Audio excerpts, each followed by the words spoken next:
काफी उत्साह देखने को मिल रहा है, क्योंकि आज ही के दिन अधर्म पर धर्म की जीत हुई थी। लेकिन देखिए, इसी बीच रक्षा मंत्री राजनाथ सिंह ने पाकिस्तान को चेतावनी दे डाली है।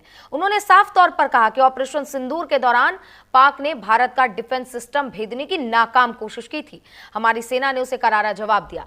रक्षा मंत्री ने यह भी कहा कि अगर सर क्रीक इलाके के पाकिस्तान की ओर से हिमाकत की गई तो उसका भूगोल अब बदल दिया जाएगा। आपको यहाँ यह भी बताना जरूरी है कि रक्षा मंत्री ने विजयदशमी के मौके पर गुजरात के कच्छ में शस्त्र पूजन कार्यक्रम में हिस्सा लिया है।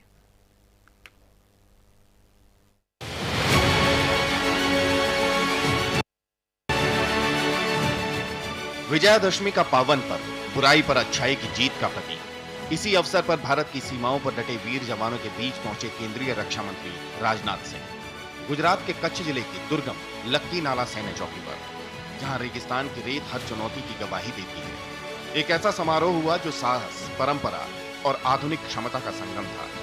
2 अक्टूबर 2025 को विजयादशमी के शुभ मुहूर्त में रक्षा मंत्री ने बहु एजेंसी क्षमता अभ्यास का उद्घाटन किया। भारतीय सेना, नौसेना और वायुसेना के विशेषज्ञों ने संयुक्त अभियान में हिस्सा लिया, जहां आधुनिक हथियारों की ताकत और टीम वर्क की मिसाल कायम की गई।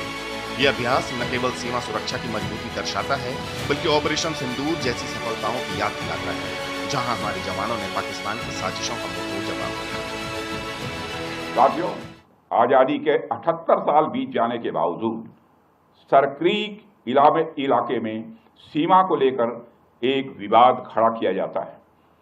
भारत ने कई बार बातचीत के रास्ते इसका समाधान करने का प्रयास किया है, मगर पाकिस्तान की नीयत में खोट है, उसकी नीयत साफ नहीं है।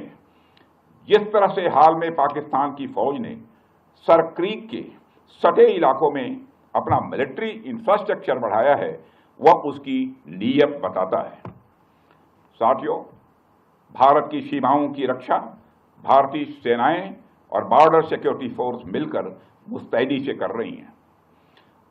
अगर सर क्रीक इलाके में पाकिस्तान की ओर से कोई भी हिमाकत की गई तो उसे ऐसा करारा जवाब मिलेगा कि इतिहास और भूगोल दोनों बदल जाएंगे मेरे साथियों। और 1965 की जंग में भारत की सेना ने लाहौर तक पहुंचने का सामर्थ्य भी दिखाया। आज 2025 में पाकिस्तान को याद रखना चाहिए। राजनाथ सिंह ने जवानों से कहा, युद्ध सिर्फ हथियारों से नहीं, अनुशासन, मनोबल और तकनीक से जीते जाते हैं। कच्छ की ये धरती 1971 और करगिल की वीर गाथाओं की साक्षी आज भी हमारी रक्षा का किला बनी है। अभ्यास के बाद परंपरा का अनोखा संगम शस्त्र पूजन। रक्षा मंत्री ने स्वयं अस्त्र शस्त्रों की आरती उतारी। टैंकों से लेकर आधुनिक राइफलों तक हर हथियार को विजय का आशीर्वाद दिया। भारत ही एकमात्र देश है जहां शास्त्रों के साथ शस्त्रों की भी पूजा होती है। ये पूजा न केवल धार्मिक आस्था है, बल्कि हमारी सेना की शक्ति पर अटूट विश्वास का प्रतीक है।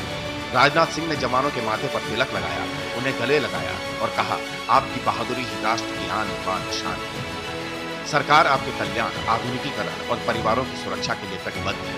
जवानों के चेहरों पर चमक, आंखों में नई ऊर्जा, विजयादशमी का संदेश यहाँ जीवंत हो गया। जय हिंद, जय भारत। विजयादशमी की हार्दिक शुभकामनाएं। सत्य की हमेशा जीत होगी। हमारे वीर जवान, आपका बलिदान अमर रहेगा। Bureau report, news 18। तो देखा आपने कि किस तरीके से राजनाथ सिंह आज गुजरात के कच्छ पहुंचे, जहां उन्होंने सेना के जवानों के साथ शस्त्र पूजा की और देशवासियों को विजयादशमी की शुभकामनाएं दी। अब आगे बढ़ेंगे। देखिए, भोपाल से ये खबर है, भोपाल में नशेड़ियों ने सुबह ही रावण का पुतला जला दिया। अब आमतौर पर तो बुराई पर अच्छाई की जो जीत है, इसका कार्यक्रम जो होता है रामलीला का और उसका मंचन और इन तमाम चीज़ों के बाद शाम का वो वक्त होता है जब पुतला दहन किया जाता है, लेकिन नशेड़ियों ने सुबह ही पुतले का दहन कर दिया। रावण का पुतला दहन करने के बाद देखिए, जो नशे में लड़के धुत थे उन पर आग लगाने